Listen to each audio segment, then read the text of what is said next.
Hello there guys, welcome back to Younes Talks Football, welcome back to a brand new video. I hope all of you are doing well. Today we've got some bad news and we've got some good news.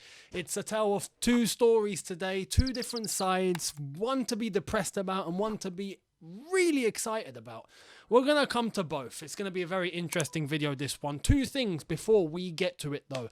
Firstly, I'm on Big 6 Extra later tonight, 10 p.m. Be there. Make sure you are on the Big 6 channel. Official Big 6 YouTube channel, Big 6 Extra with myself will be on there. So make sure you're there at 10 p.m. UK time. Join the conversation with me and the other lads. Secondly, all the new members that have joined the channel, thank you all very, very, very much. I hope you enjoyed the experience. I'm going to shout out those of you that are in the starting 11. I'm going to put you on screen as well. So all of you are going to be in the video, but I will read out the names. Axie Chels, CFB, Stevens, Siazwan, Ashim, Professor, Vinay, Rishafa Gaming, Sadani, Mudit, JD Skibberas, AC Hit 22, Isaiah, Aristu, Fox CFC, BR, Siddharth, Nathaniel, Exeter 1985, Leon Watkins, Rafi, Matty. Thank you all very, very much for your support and the fact that you are in the starting 11. Much appreciated, and I hope you enjoy the perks. Those of you that want to join, hit the join button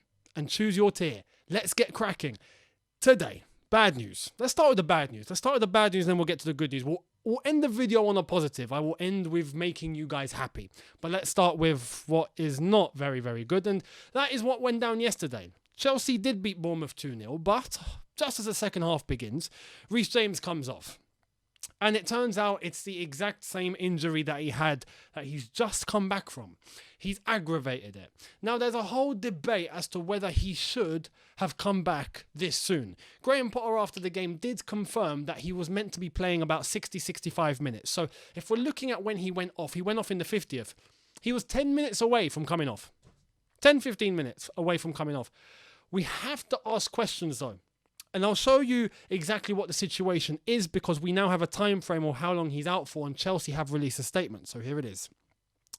Chelsea statement on James' injury. Reece James underwent assessment earlier today. Scan results confirmed a setback with Reece set to be ruled out for up to a month. Now, there is Simon Johnson that's come out and did mention the possibility of surgery. So Reece, in terms of recovery, it's going to take a month. But he has the option of surgery to sort this problem out once and for all because it's the same knee problem.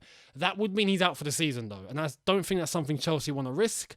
But for his own good, is that the way we should go?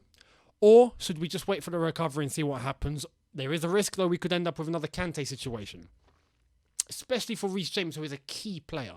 Do we think about using him after surgery? That way the problem's gone, but it means having him out for the season. Or shall we wait, let him come back, but risk maybe aggravating it again? Now, the problem is when he had this initial injury, he wanted to try and get fit for the World Cup. The England doctors were like, no, it's not happening. It's not happening. Forget it. He started his rehab, didn't go to the World Cup, comes back to Chelsea, is working on it. He comes back yesterday. His own personal performance coach came on Instagram, not very happy, with a caption of I'm going to paraphrase, but something along the lines of, I've got a lot to say, but I'm going to bite my tongue. What does that mean? That means one thing. That means that behind the scenes, people knew Reece was not ready to come back this soon. Maybe for Nottingham Forest, but maybe for Man City. I would have rather him missed yesterday and be available for the two Man City games because now he's going to miss Forest, City, and he's going to miss all the way up until when we play Liverpool. And he's going to miss that game too. So we've not got Reece James for 3 massive games against City twice and Liverpool once. Problem. When it seems like the Chelsea staff are the ones that have given the okay, when clearly he wasn't okay. And looking from the player's perspective, of course, some people are going to say Reece needs to be sensible. Reece needs to go, no, I'm not ready. From a player's perspective, if you're not feeling pain, if you're looking and going, I can run, I'm training, everything's looking all right, I'm going to play. Every player is going to do that. Unless if they're not sure of themselves. But every player is going to want to play. Every player is going to be like, yeah, it's fine. Even if I have a little pain, I'll work through it. I'll run through it. I want to play. So you can't be looking at the player to make a decision.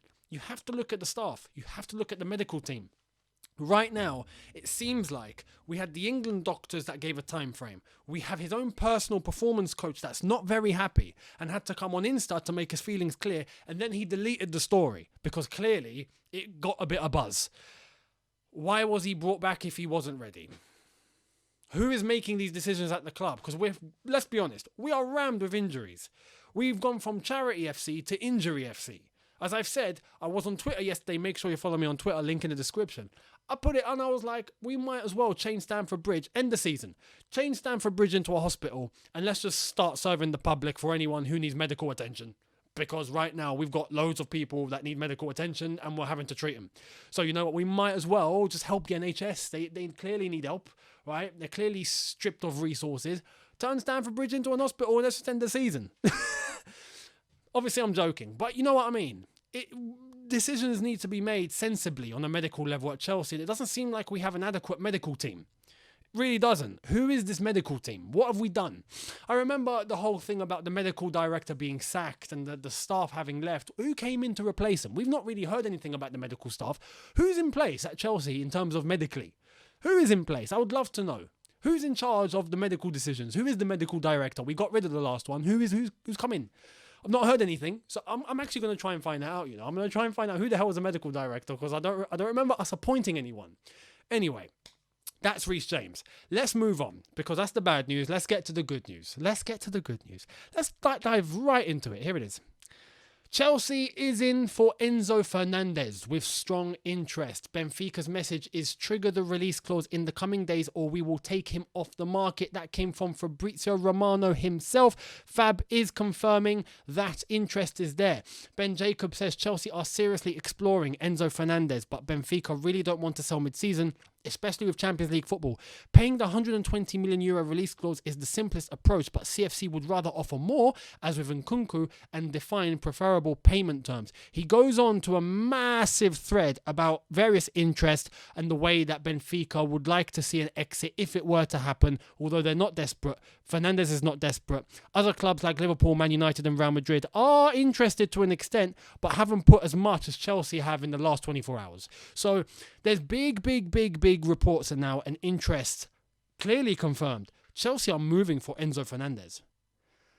And look, I'm going to welcome this with open arms. Even for this money, it's nice to see Chelsea moving for a young and very decent central midfielder who's proved himself on a world stage. We saw what he was like at the World Cup. Enzo Fernandez at that World Cup was phenomenal. Hence, he won Young Player of the Tournament. He knows what he's doing. He was beautiful in that Argentinian side, beautiful in midfield, defensively and offensively. Great central midfielder. 120 million euros works out to about 105 million pounds. Chelsea clearly willing to pay. Now, there were rumours about is it a release clause or is it a buyout clause? Because if it's a buyout clause, much like Kepa, the player can buy out his own contract if he wanted to, right? But I'm not sure. It doesn't seem like it's clear. We're hearing release clause, even though Duncan Castles, who came out with the exclusive apparently yesterday, was the one that was talking about the player buying out his own contract, which is a buyout. It's not a release in that case. But anyway, release clause is on the table. Chelsea are happy to pay more. But if it means that we don't pay him one lump sum and we come up with a strategy and a way of being able to, have our own payment terms and Benfica are happy. We do it in installments. Depends on negotiation, but Chelsea are interested and we're looking to throw this much money in for Enzo Fernandez. And we have other interest in Declan Rice, Jude Bellingham for the summer. We know that's going to be for the summer. More, I reckon, on Bellingham, if I'm being honest, but we're still interested in both. We're also interested in Felix. Are we going to get Felix on the loan with an optional obligation to buy? Or do they want money? Because that's going to cost an arm and a leg as well. Looks like we are moving in January. And I said we have to do this. We have to do this in January, especially in midfield. Especially midfield. Now Reece James is injured, there's also talk about going after a right-sided defender.